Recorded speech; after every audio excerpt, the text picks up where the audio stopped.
Natuksan sa pagsusuri ni Liz Hanna, Honorary Associate Professor in Environmental Health sa Australian National University, na sinusubok ng heatwave sa Delhi, India ang limitasyon at endurance ng tao.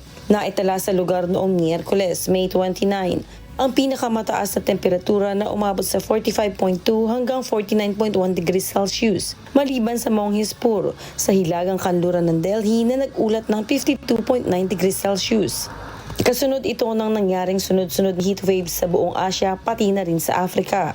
Inaasahang maiibsan ng kasalukuyang kondisyon ng heatwave sa India sa mga susunod na araw.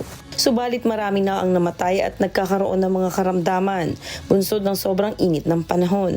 Nasa 36 hanggang 37 degrees Celsius lamang ang core temperature ng tao.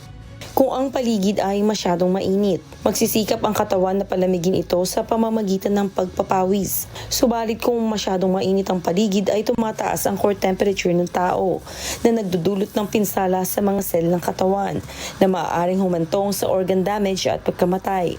Matagal lang nagbabala ang mga siyentipiko na ang mga ganitong araw ay darating. Subalit ayon sa kanila, ang kinakailangang pagbilis ng pag-init ay nangyayari ng mas maaga kaysa sa inaasahan.